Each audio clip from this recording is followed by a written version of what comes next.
A special brand new season 4 of What Do I Know with me, Joanne Pei, is coming your way. This time, I'm putting women in the spotlight and challenging this year's International Women's Day theme, Accelerate Action and its relevance in Singapore, a society that already provides equitable opportunities for women in many ways. From most literature, it seems that the push for gender equality often centers around economic participation. Is this truly progress for all? Or is it a carefully designed economic strategy to maximize GDP growth? And while female empowerment is celebrated, what about caregiving? Isn't it the most foundational role in any society? Are we forgetting the important role that women and men play in raising strong families? Now, if we agree that family is the cornerstone of society, are we then accelerating action in the right direction? Can there be a multi pronged approach? This is going to be a power packed season as you'll be hearing my conversations with policymakers and notable women in their fields. What truly sustains a nation? What type of scrutiny do women face in the spotlight? Do strong women pay a loneliness tax? This is just the tip of the iceberg. Stay tuned and keep an open mind because what do we all know?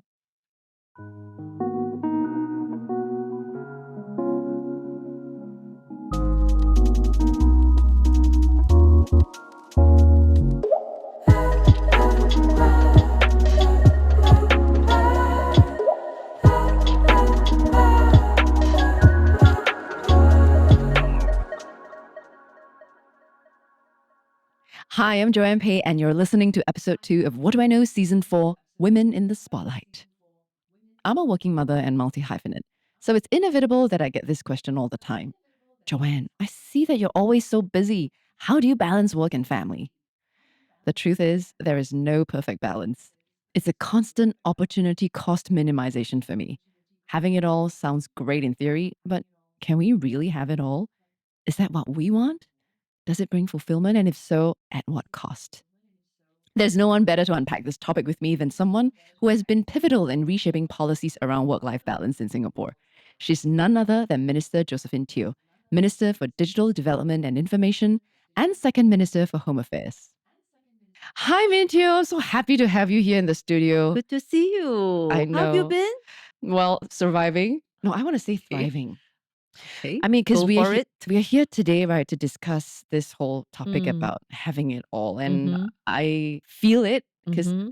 You're having it all? no, because I want to have it all. Okay. Okay, I wouldn't dare say that I'm having it all, but I want to have it all. But to be honest, there's always that struggle, Mm.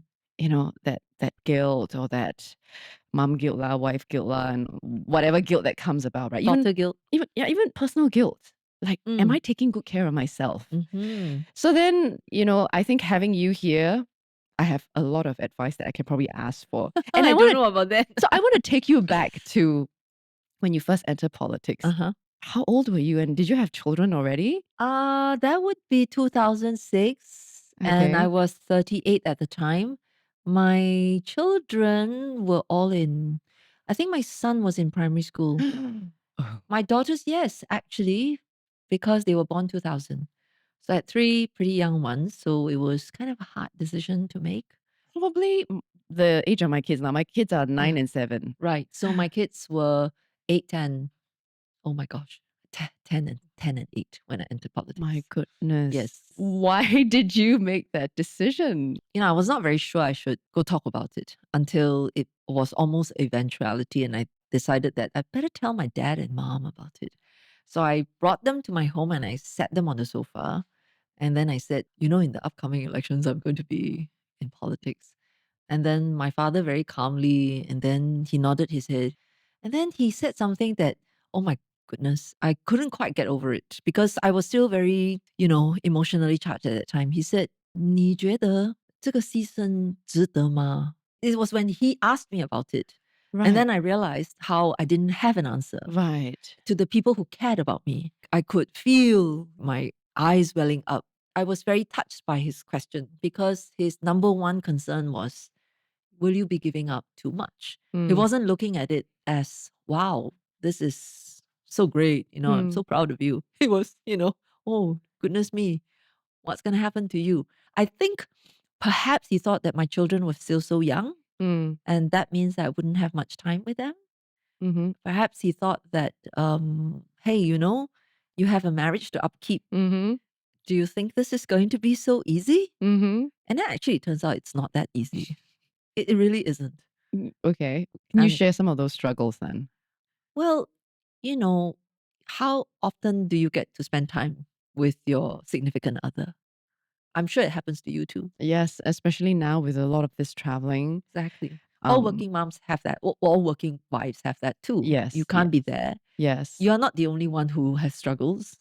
The reason you are in a marriage is to give each other mutual support too. Mm, So there will be times where you need it. There will be times where your other half needs it, and then mm, you're not there. So that was one of those things that, you know, is part of the territory. okay. And then the other part of the territory is that, of course, you can't be there for the children Mm, enough. mm, And there's just this tremendous sense that, oh, if only I could spend more time with them, they would do better. They wouldn't have this problem. They wouldn't have that problem. Like, oh, they have this behavior problems because I'm not there. mm, And then you also feel another type of guilt, which is that since you're not there, then daddy is the one who has to pick up the pieces, right? mm-hmm. Daddy is the one who has to carry the most, significant burden, as it were. And then you think to yourself, oh my goodness, that means that he also has to adjust. It means that he isn't able to give his all to his work.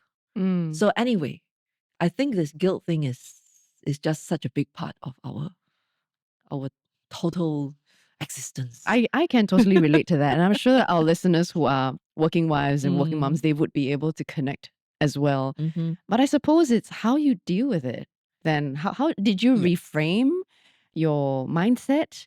Or were there any actionable tips that you have that you can share?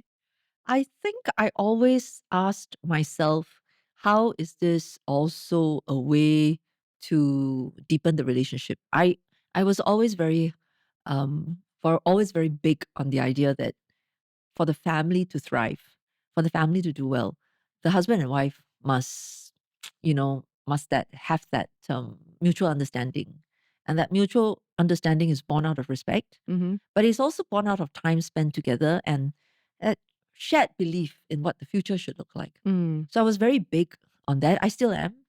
And so to me, it was, well, how does this big change in my life create an opportunity for us to rethink what our relationship is built on? mm, And how can we grow as individuals and how do we grow as a couple? So mm, that was quite prominent in my mind. mm, And I sort of threw myself a challenge, which is that you've got to find a way to make this work. mm, And it is absolutely difficult, but if you don't rise to the challenge, then you will not grow.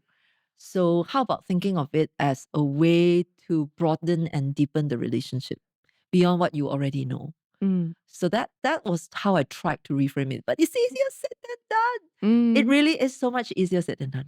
So, can you take us back to that time when, after your dad told you that and asked you that, you entered anyway, Yes. and your kids had to grow up along the way Mhm. while you're in office and doing the work that you do?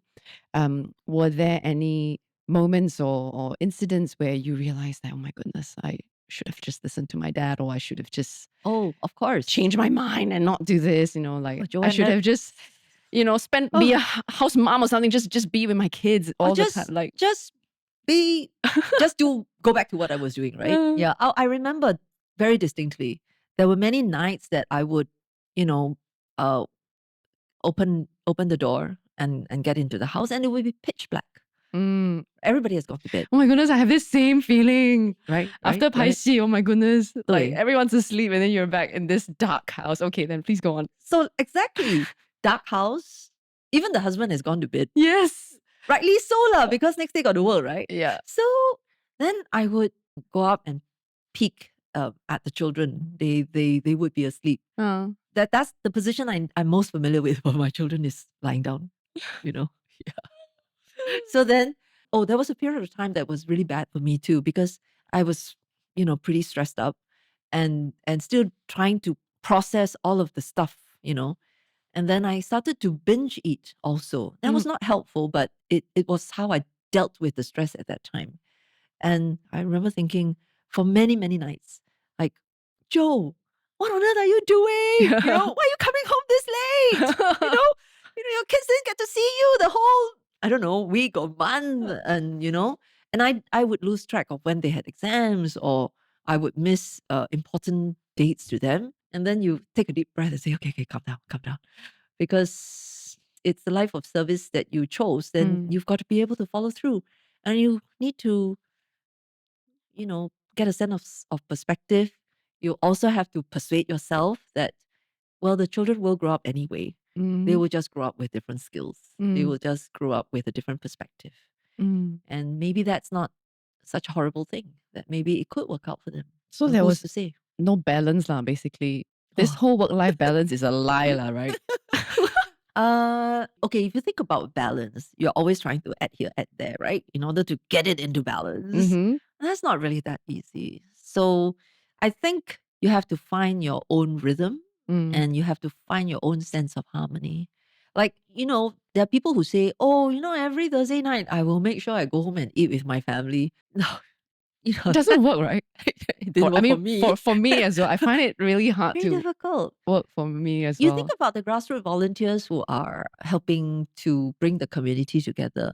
And it so happened that that particular week, that was the slot that everybody could make. Mm, Are you really going to say to them, thanks guys, I'm going home for dinner with my family? That also at some level feels selfish. mm, So I decided that it may work for some other people, it didn't work for me. mm-hmm, Therefore, with my husband's understanding and support, I say, that's just not going to be our family style. mm, We'll just have to find other ways of dealing with it. mm. And that's what we focused on trying to do. I like that you mentioned about work-life harmony Mhm. rather than work-life balance. Do you want to expand a little bit on this?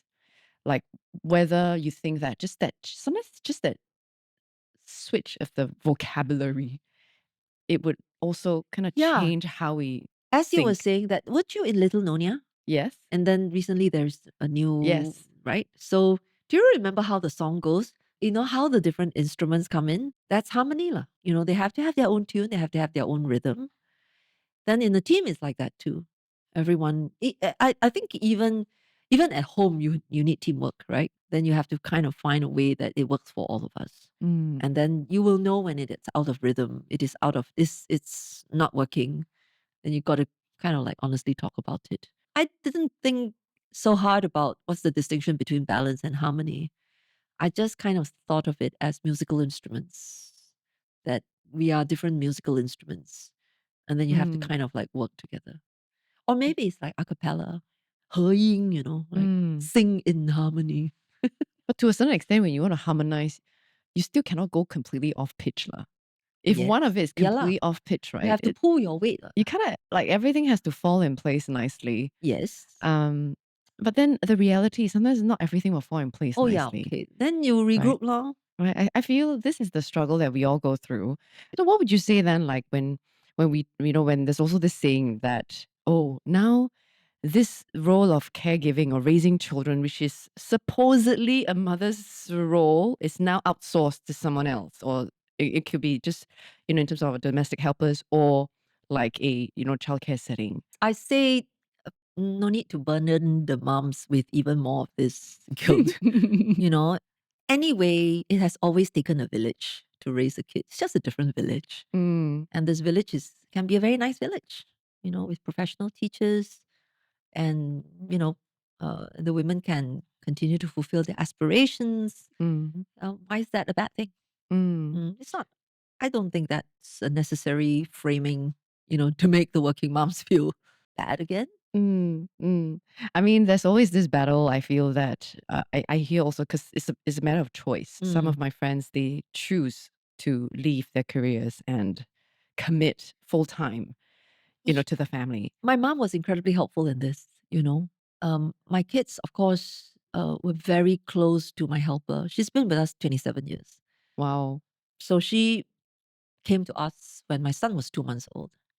And of course, I felt tremendously unhappy that, when the kids were in need, they turned to her. And there were moments where I thought, you're a failed mom. You're Yeah. so bad at this. They don't come and look for you. When they have a problem, right? They go Yeah. to the nanny or they go to the helper. So then my mom said to me, said, Menga, your kids will at some point, it registers in their mind who really is mom. So chill. So my mom was like, she was a working mom too. So we also had help from my grandmother, my aunts. And so they were the people that I turned to for help, not to my mom. Mm-hmm. So my mom said to me, but now you know I'm your mom, right? And so she said, your kids will understand too. So I thought, okay, mom must be right. I want to believe she's right. She will be right. And then it really completely changed the way I looked at the whole, arrangement. And then I began to see that, look, if Carmen weren't able to handle the kids and she wasn't doing a good job at home, then I couldn't go out and do what I need to do or what I want to do. Mm. So that's a huge blessing. Mm. So then it went, even further. It went even further to the point where, for example, once I saw the kids and all the toys, they were done with it, and then they walked out and they left all the toys there. So then I said to Carmen, I said, okay, I empower you. The next time the children do this, you have my authority to tell the children, you have to pack your toys before you go. And she was quite shocked at the time. And you've never felt like your role as a mother was undermined? In the beginning, I did. And then I reframed it. Wow. And then this reframing was very helpful. And I must say, my husband is also a very open minded person. Wow. And then I was telling him that I said, I think I've got to think of it this way. Because if I didn't, there's just no way. Mm. There's just no way to have such a demanding, set of responsibilities and still Be able to balance that life. Yeah, and to give the children, rails that they can operate within. Mm. I have to say that I'm incredibly blessed because Carmen is she's a blessing, of course, and I realized quite early on that she had leadership. She Mm. was a very rational person, Mm. and also the main thing is that she loved the kids to bits, Mm. and I wanted to encourage that. Mm. Why wouldn't I? Mm. So it was quite funny. She's just gone home last night, actually, for a break. Mm. And the kids were the ones who took her to the airport. And my husband was telling me the other day, he was so happy because they were helping her with paperwork and so on, And he was smiling to himself and he was saying, yeah, they're so filial, you know. Yeah. And I was very glad that he was willing to see it that way. Mm. So she's become an extended part of the family. Mm. And I was also very glad. My daughter graduated a couple of years back and she was quite shy. And then she said, Mom, is it okay if we ask Auntie to come for the graduation? Because, graduation, they don't have a lot of spots. Mm. So if we accommodated Carmen, it means that grandma cannot come. Lah. Mm. But that was how, my daughter thought It was important for her it was to be. important for Auntie Carmen to be there Mm. so that Auntie Carmen could see this is the result of your work too. I said, yeah. What about Consider it yourself? done. Like, what about your memories with your kids? Like, do you have any memorable memories with them? Yes. How old are you now? Well, I'm 41. Okay, good. 42. Yeah. When I turned 40, then we had a little birthday party at home. I still remember my kids saying, oh, Mom, you're so old. Oh, dear. Then I'm thinking, 40. Yeah. At that time, we also started getting this elder shield thing, right? Yeah. Memories of my kids. Yeah. Movie nights, Mm. So I thought that as a service to my children, to my family, we would have to be very disciplined. So, school holidays, I would religiously take the time out to be with them. Doesn't Mm. matter where we went. Mm. It almost never matters where we go because it's not what happens, to the places that we visit. It's what happens if we're having a long drive. Mm. Yeah. So my memories would be, for example, devising things for them to be kept busy about. Mm. Because my husband and I love museums. Okay lah, he will say that actually I love them more than he does. And so my children are all kind of learned to accommodate my interest in museums. I spent a lot of time in museums. Mm. I remember one particular vacation. I wanted to go to this museum, and I knew that this museum had a lot of artworks that I was terribly interested in, and I knew I could spend the whole day there. Then I had to think to myself, now how do I get the kids to want to spend the whole day there too? Mm. I said that we're going to have a contest. I was quite surprised. We went in probably around noon. I still remember when the museum closed at 8 o'clock. That was when we got out. Wow, Yeah. that's a long Okay, I time. know they will complain about it. They say, Mom, we didn't really like it that much. Well, at that time they did. Yeah. Okay. So that was one of the things. Then I also very much enjoy talking to the kids when we're in the car, Mm. and then they are strapped up in their car seats. This was when they were little. Mm. Audiobooks we discovered quite early. They were really good. Mm. Great conversation. Then you can do contests lah, you know. Mm. I remember we had this little question cards, Right. and they had Prompts. Question prompts? I can't remember. Yeah, they had the answer. Of course, mom can see the answer. Oh, Then I'll okay. ask a question, and they would guess. Yeah. Okay. That was quite fun. I have Yeah. a few tips for the listeners as well, personally. I Mhm. have question prompt cards Uh-huh. where they encourage us to all have a conversation together. A very short time that maybe even, for me at least, sometimes I get to have dinner with them. Then in very short time, maybe we pull out a card, and then the card can be something like, what is your biggest fear, for example. Then Mhm. all of us around the table, we've got to answer. So including the parents. Right. And then we kind of have this little conversation about like, what all our fears are. Mhm. So that's one of the things that I do also Sounds like fun. to make up for it. So unlike you, because I know for a lot of the ministers, you're always shuffling from one event to another, one, meet the people session to this, to that, a lot of meetings, a lot of engagement. So it's not at your free will. In fact, your time is not at your free will. I'm a little bit luckier, right? Because I have seasons. So when we film, back then when I was still acting a lot more, we have seasons. So 3 months of commitment to a drama. This 3 months, you're like, You're not at home. hardly home. But then after that, you get a little bit of time. Yeah. And then, of course, with what I'm doing now, I get pockets of time in between. Mhm. So then, with the pockets of time, I try my best to make it meaningful. So with this sort of a conversations that I have, my biggest struggle now is that as the kids get a little bit older, they start to develop their own interests. Yeah. My biggest fear is them not wanting to have conversations with me anymore, simply because whatever they're interested in is a lot more fun than talking to mom. And because mom hasn't been there all this while, and then they have to occupy themselves with all these other things, that now suddenly I'm back. I can't expect them to just drop whatever they have been using to fill my absence, right? To come to me now. Yeah, I know what you mean. It's like you have to make an effort to rebuild the relationship. Yes, and you have it's to hard. find new things It's that hard bind you because together. for me, like just that short time, you can't really rebuild, a No. lot. And then before that, and I'm gone Yeah. again, right? So And then you know what the hard part is? what? You are also a disciplinarian to some extent. You can't totally give up on that part, right? Yes. Because you are worried about the kids going astray. Then there is the Yes. part of you that, that I don't know about you, but I certainly have occasionally felt that, there's the Yes. stern part of me.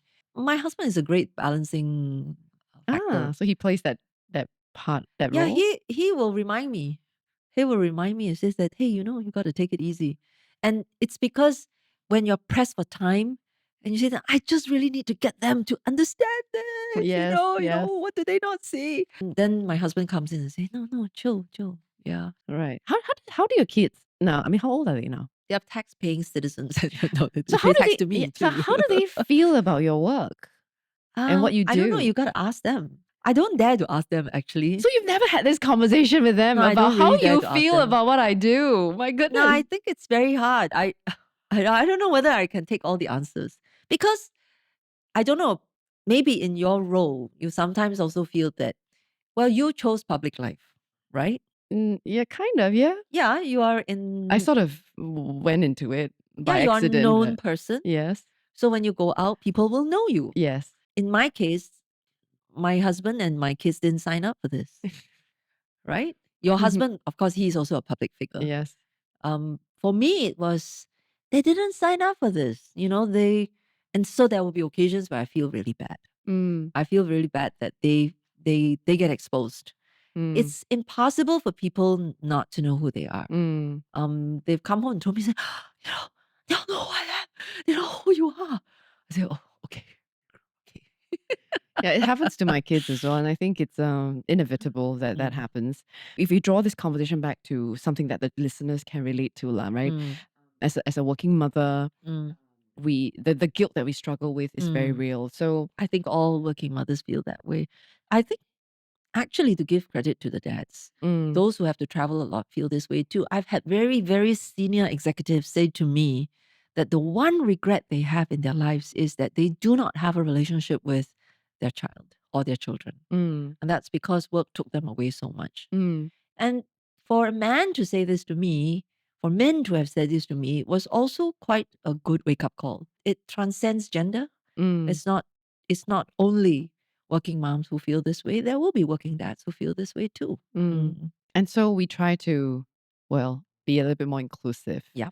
right, in the policies as well that we are Yes. including. Like, getting paternity leave. Mm, And also, always remembering that men are our allies. yes. And Mm-hmm. that includes dads, that includes brothers. Mm-hmm. Like when my dad had a fall, I wasn't able to be there for him all the time. Mm, And if not for my brothers chipping in, I don't think it would have been so easy for my mom, mm, right? All the ferrying and then all the follow up uh, sessions at the hospitals and so on. So mm, the brothers also play a very big role. mm. Husbands for sure, lah. Hey there! If you're enjoying this episode, don't forget to like the video on YouTube. It helps us create more amazing content for you, and we appreciate every bit of support. Now let's get back into the conversation. What about people expecting the bigger picture to support this work-life balance? It's gotten a lot better actually. And to be honest, this was one of the things that I decided I should do Mm, as I was in the backbench for the first term mm, that I was in politics. mm, My maiden speech and the early advocacy that I did in Parliament was all around workers, but also around how caregivers, particularly those with young children, ought to be better supported. mm, I, together with several other MPs, women as well as men, have always believed that in this current generation, as opposed to earlier generation, to make it a fulfilling, rewarding experience, for parents, you've got to be able to provide affordable, accessible childcare. mm, Why would anyone bring a child to the world if they cannot be assured that the child will be looked after well, if not by themselves, then by a support system, which must include qualified childcare teachers, safe environments, mm, learning programs that actually help the children to fulfill their potential. That's what every parent wants. mm, So I was very unsatisfied as a young MP with the state of preschool support then. mm. What was it then? It was not great. It Oh, was very expensive. okay. It was very expensive and it was kind of thought of as I also didn't quite like at the time how we thought about preschool teachers. We kind of maybe not all, but we almost thought of them as child minders. Right. And I thought that that was something fundamentally, a mistaken point of Mm, view, mm, that you have to think of them as professionals. mm, Professionals ought to be properly remunerated. mm, Professionals ought to be recognized for their contributions, and professionals ought to be given opportunities to advance, mm. their knowledge and their skills. So I think I was a real pain in the something everywhere, for I'll don't say the know. word for you, pain in the ass. Yeah, yeah, Okay. yeah. You can say it. I can say I know you can't, but I'll say it for you. I was, but sometimes I did it behind the scenes, sometimes I did it in parliament. But basically, I wanted to see the whole landscape for Mm, preschool change.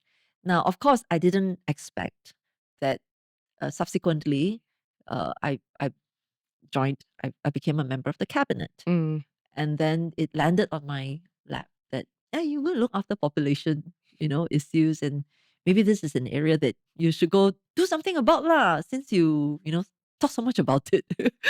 I must say that at the time, there were other colleagues who were very open-minded in hearing me out and, me constantly bugging them. Minister Desmond Lee, for example, he was at the time overseeing the Ministry for Social and Family Development. Mm-hmm. And I was constantly bugging him and his people and said that, we have to really seriously rethink preschool, how it can be made better. Oh, yes, of course. At the Mm. time, we had already started to do a lot more. Mm. Um, and then I was also running several hundred preschool centers, courtesy of the PAP Community Foundation, Mm. which had all of these, some 40,000 kids show up, and that the parents trust these kids to us, which is such a great honor and privilege, isn't it? Mm. So we want to do so much for them, but we Mm. need resources to get it done. I think it's still quite a new concept, right? This engaging the men also in the conversation. I think commonly we tend to perceive this as like for women especially. Mm-hmm. We have already been discussing so much about the guilt that we feel, right? And the responsibilities we have at home and to our husbands and this and that. And I think inevitably at the workplace as well, right? When it comes to, let's say, hiring for women especially to Mm, climb higher up the mm, ladder, to take on bigger responsibilities. I mean, in our drama, right, we always have stories where you're fighting for that one position with your male counterpart, and then the women always tend to lose out because you got to go get married line, you got to go give birth line, then you got to get time off line, and just you have so many more responsibilities that you are well perceived to take on. So between a man and a woman for that one role, mm. it seems that the men always tend to get it. I don't know if that's true in Singapore. Well, when I was in the manpower ministry, there were always grievances. Mm, There was the Tripartite Alliance for Dispute Management, and there were people who came and said, how they felt that the treatment against them, the treatment for them was not fair at the mm, workplace. And apart from people who felt that they were discriminated against because of age, it was also the women who felt that just because they were expecting a child or mm, they were of the marriageable as well. Oh, and then if they are married, then some employers kind of immediately think that, well, at some point you're going to have a kid, right? mm, So I can understand and appreciate that a lot of women feel this stress. And so some years ago, when we did the white paper on women's development in Parliament, I think actually for the first time since we had Parliament in Singapore, there was such a paper. One of the things that uh, got debated quite a lot was workplace fairness. mm, And I remember thinking to myself, actually, whilst I was in the manpower ministry, we started work to develop a set of laws that would try and give people a stronger sense of support, that workplace fairness was important enough to be recognized in law, and the mechanisms were in place for mm, them to raise, their concerns and to have these attended to. So that was one of the good things that came out of that white paper and the debate. mm, And I'm glad last year we passed the workplace fairness legislation, but I think it goes beyond a set of laws. It's also the norms in society. mm, Although I must say that in today's context, a lot has changed.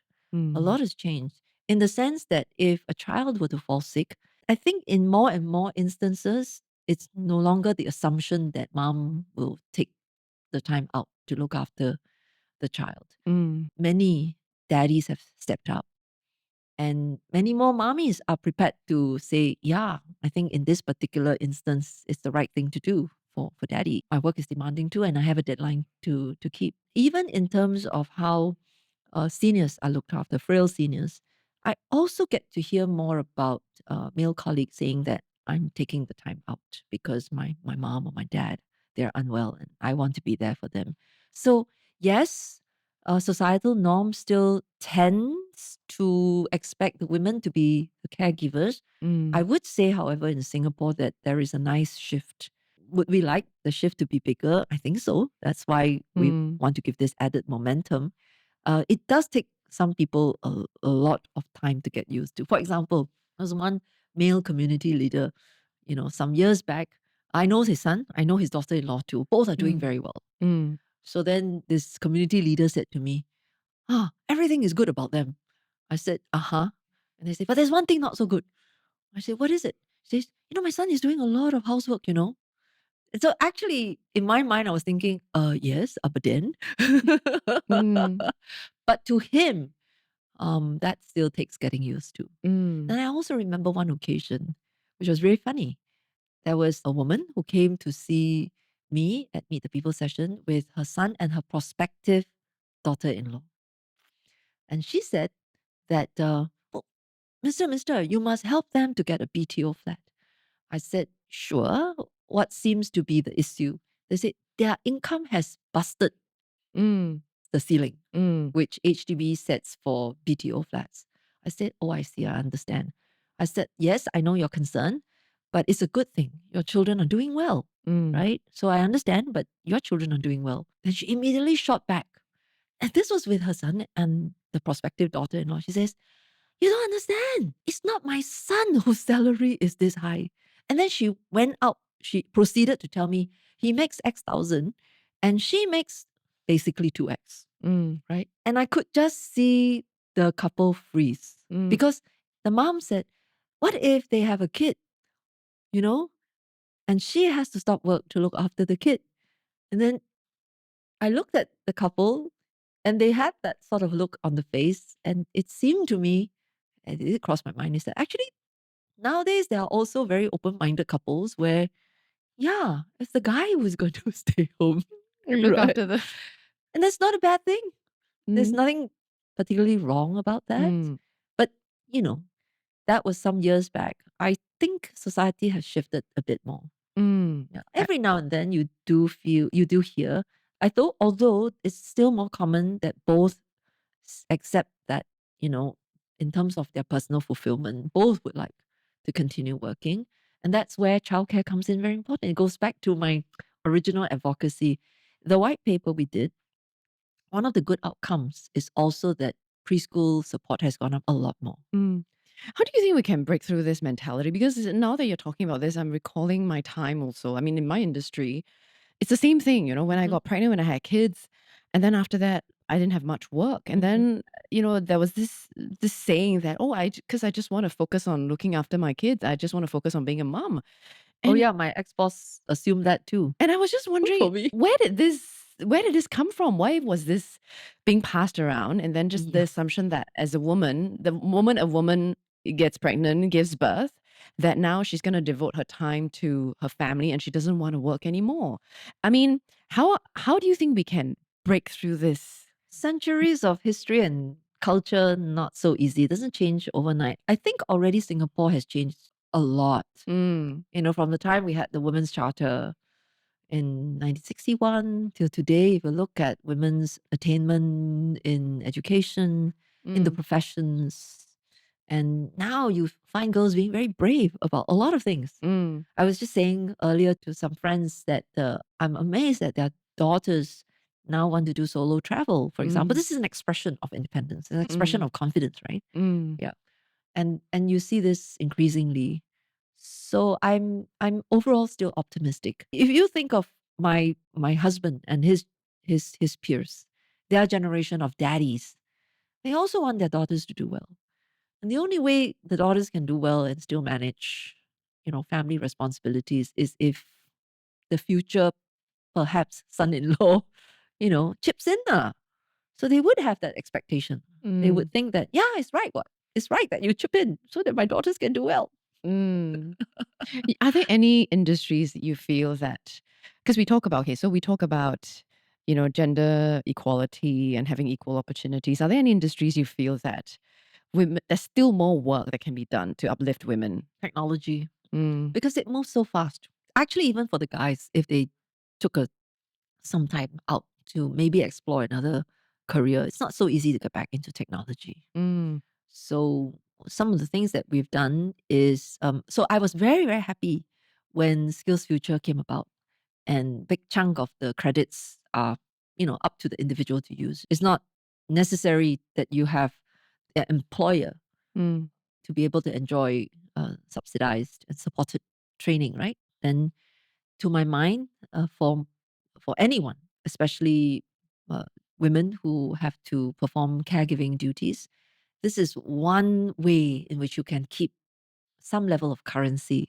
You Mm, don't have to completely, you know, dislodge yourself mm, from the world of knowledge, the world of technology development, and you can stay plugged in to be ready for a time that you wish to return. mm, Whereas I do believe that there were a number of years that this kind of options were not so readily available. mm, So for the women, they exited the workforce, and then they did their part for the family. They raised their children, but if they were professional women, the skill sets becomes less and less relevant. mm, And then when they want to return, there was also not enough of a recognition mm, of what they could do. Actually, I had a few people come back to work in my organization. I remember one in particular. We are still in touch, and she was coming back from being a homemaker, mm, and she was quite apprehensive. Firstly, get onto a level where her peers had gotten onto, mm, and I was prepared to put her on that level. And she was quite curious. She asked me. She said, "Why do you do that? Why were you prepared, to let me come back at this level?" I said, "Because your brain is still what it was. It hasn't gone. Your capabilities have only gone up because it's actually tremendously difficult to multitask mm, as a mom. There are so mm, many things you have to look after." So I said to her, I said, "Why wouldn't I recognize that? mm, Why would I assume that you don't have the same skills that you had before, mm. and that being a mother actually enhanced it?" But your mindset is not very common among Ah, employers. however, I have to admit that the work that we were doing was not, you know, like in technology, where there is a distinct difference in your knowledge level if you Mm, haven't been keeping up. mm, Which was why when Skills Future came along, that to me gave the women an opportunity to stay plugged in that mm, they wouldn't have before. It's not that they don't want to, but it still costs money, and it takes time, and you kind of worry about, even if I incurred the time and money to do this, is the employer going to recognize it? mm, So, yes, on the one hand, making available the support, but then at the same time, working with employers to say, look, you should find a way to draw these women back into the workforce. So last year, we started this other program. This is SG Women in Tech. We call it Relaunch. It is literally relaunch your career. It's only been 4 months, and we've had 500 women go through this program. oh, But the idea is that technology is such a fast moving domain. If this program provides opportunities for these women to stay plugged in, they can come for networking sessions, and they can stay in tune with what are the latest trends that people are gearing up their skills for. Then they can be more targeted and smart about what kind of training they would do. This is a practical way. They are smart women. They are bright women. They just need the opportunity. are they more like mid-career switch kind of women or like homemakers coming? They tend to be mid-career. No, Right. no, mid-career. No, actually, they are homemakers. They had to Oh, leave the workforce for a period of time. right. Sometimes it's also burnout. Technology is such a punishing domain. There are occasions where people feel, I can't get the balance. I can't get the balance right. So let me try and see whether I can recharge. There's nothing wrong with that either. Mm, So how do you enable these kinds of choices to be supported, and the the women mainly, but caregivers in general, they can come back. mm, So that was what we were trying to do. And it's a really very warm and wonderful group of a wonderful community, because they all see this potentially happening to themselves. mm, The fast pace means that you may not be able to be in fifth gear, for 20, 30, 40 years at one go. It's not possible. You may need to take short breaks. And if we created an environment where you can take the short break and you can come back, then that's so much better for everyone. mm, But it does take a community of leaders who are prepared to do this. And then it also takes a willingness on the part of the employers to say that, hang on a second, they did take some time out. Doesn't mean that, their brains got busted. Mm. Yeah, they can do this. And how do you create the scaffolding that they can return? How do you convince the employers to adopt this sort of mindset? Tight labor market. That's the most important thing. I mean, if there is a lot of slack in the labor market, there are more people than there are jobs, then it's very hard for employers to be minded. It's not that they're bad people, it's just, Mm. okay, I've got a lot of choices. What? Yeah. So keeping the labor market tight, continuing to create good jobs, having a thriving economy, which then makes people feel that, oh my, this is a treadmill, right? It just Yes. keeps running. What can we do about that? I think if you consider at the meta level, you do want the economy to have this vibrancy. It's very hard, if it goes from fifth gear to first gear, not so easy to restart. Mm. My own view and my encouragement to a lot of my teammates is that you want to pace yourself and you also want to find occasions in your work life where you have multiple priorities and you need to be able to deal with all of them. There was a good period of time and I was very fortunate. I had some bosses who were really supportive, including male bosses. Mm. And they knew that my priority at that time was family. It doesn't mean that I wasn't contributing at work. I can still do a lot. Mm. But they also knew that I wanted time out. Mm. I remember in those days, work from home was not a thing. But my boss at that time, in the absence of a policy, says, I know your work. I know you're going to put in your best anyway. So just work from home. Did you manage to achieve that then? Yeah, thanks to the support of my colleagues and also this really, really excellent boss, male boss. My colleagues, a lot of them were working moms too, and we had a pact. Our pact was that, at work we'll be very efficient one. No nonsense, okay? Yeah. Because why? Because we have families to go home to. So, Mm. Wow. so all the more we shall be motivated to get our job done properly. Well, I'm just thinking, what does it take, right, for someone to have that trust in the people that they're working with, that you would deliver what you need to, even, in the Mm, absence of supervision or yeah. I mean, that's also I think with the whole flexible work from home arrangement, there's that there's that one part of it where people are taking advantage of it, Mm, and there's another part where people appreciate it because then I actually can be more efficient at what I do and have that so-called work-life balance that we are looking for, so right? that's why I say to employers, I said, if you, the Chinese have a good saying, right? 疑人不用，用人不疑. Mm. Right? If you can't trust someone, don't have them in your team. If Mm. you have them in your team, then don't distrust them lah. Mm. My, kind of way of thinking about it is that you need to build a relationship of trust, Mm. and then you don't have this kind of second guessing. Mm. And if you don't think that you can build this relationship of trust, then probably you got to find another way of dealing with it. I Mm. I personally find it very unproductive, to not be able to trust your coworkers. Mm. I don't like that as a starting point. Mm. I mean, we've talked about this already. Like many of us feel we're on a treadmill. We're just like going on it's just never ending. Mm. And then I suppose there will always tend to be this, yeah, the government can do something about it. There's always this, Okay. right? There's always this, I think there's always this thing about Mm. what the bigger picture can offer, what the policies Yeah. can do, right? To support. But at the same time, is how can we also help people Mhm. help themselves? You talk about Uh, how in the mm, absence of like policy for you, right, your boss, they were able to you were able to come up with a solution of some sort to address your concerns and your needs at that point in time. Like, is mm, there anything, I don't know, that we can do? Because you can put policies in place, right? You can have options for people to go and take yeah. skills future and all that. But if my mindset is not correct, 哎呀，我已经没有用了. Mm. I've been like looking after my family for so long. What skills do I have? The mindset is something that I think policies cannot really change. Well, policies are still helpful. I mean, I was very blessed to have such a good boss.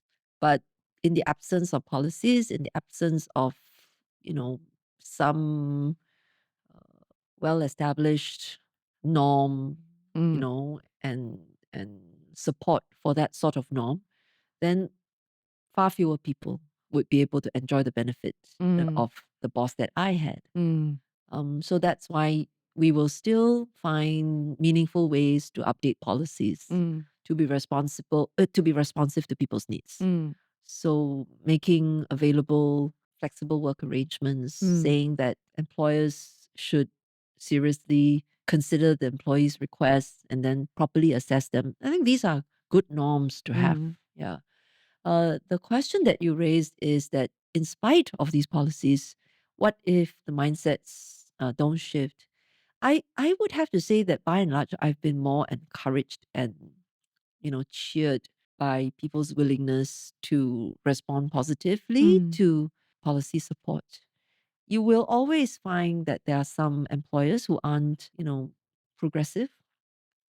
You will always find people who take advantage of the employer's generosity. mm, You will always find people at extremes, but they are not the main. mm, And you shouldn't let that stop us from making progress for mm, the broad majority of people. Now, to the employers who are not progressive, Singapore's labor market is still generally quite tight.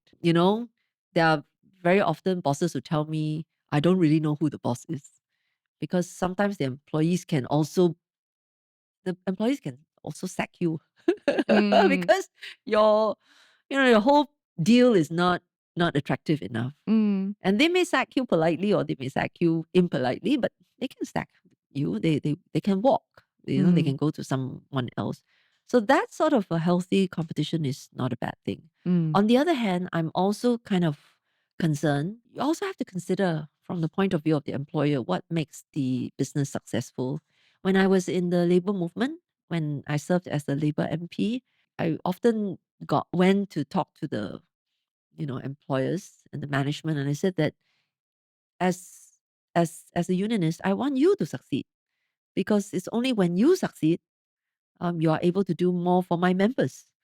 Because I, as a union leader, I can support my members in some ways, but there are many other ways in which you can support them mm, that I can't. For example, career progression.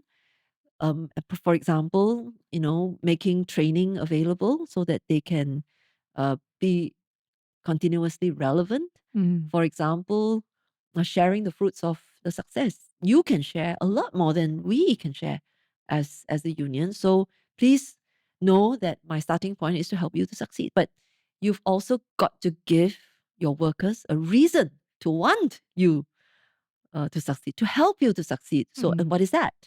So, and then I think most of the time they respond quite positively. Yes, occasionally I will still have people who this falls on deaf ears. They're still not terribly progressive in terms of making opportunities available to their workers. Then what to do? You've got to then encourage the workers to expand their horizons. That's the only way mm, that they can continue to do well for themselves. mm. So if we bring this back again to the start where, I said I want to have it all. Hmm. Maybe you look at me, you think I'm having it all, but I would love to have it all. And I am sure a lot of listeners would like to have it all. What is one advice you can give us? I've always believed and was very fortunate to come across this saying, which is that don't climb the ladder only to find that it's leaning against the wrong wall. And it's just been such a visual reminder for myself. What's on the wall? What is this wall that is significant and meaningful to you? So when you say you want to have it all, well, what's that all on this wall? It's a little bit like if your wall is full of things, right? You've displayed this, displayed that, then it's very cluttered. And then you can't see, the beauty of it, then maybe that wall is not the wall that you need. On the other hand, if it's completely empty, it's got nothing, then maybe you wanna be thoughtful about what you would put on this wall. That's just been something that, sort of reminds me of yeah, what truly matters. I think there's no right or wrong to this. Mm-hmm. And as you've also mentioned during our conversation, that there are different priorities in our lives. Mm-hmm. And we are, I mean, no one is saying we can't Mm-hmm. focus on certain priorities at different points in our Yeah. lives. So maybe Repaint your wall. yeah, I think we can take charge of that, and at the same time, I suppose dealing with that guilt and reframing is at least one of the takeaways that I have from you. Okay. Right, reframing that mindset, and then suddenly that guilt isn't really a guilt anymore. Mhm. It's actually conducive to the entire ecosystem that we are thriving in, because it doesn't take just one of us; it takes an entire village. All right. Thank you so much, Mintio, for joining me Thank you today. for having me, Joanne. All right. Bye. Do you resonate with our discussion? Or perhaps you've got your own struggles? Please do share them in the comments below. Don't forget to like and subscribe too. Thanks for tuning in, and I'll see you in the next episode of What Do I Know with me, Joanne Pei. Bye.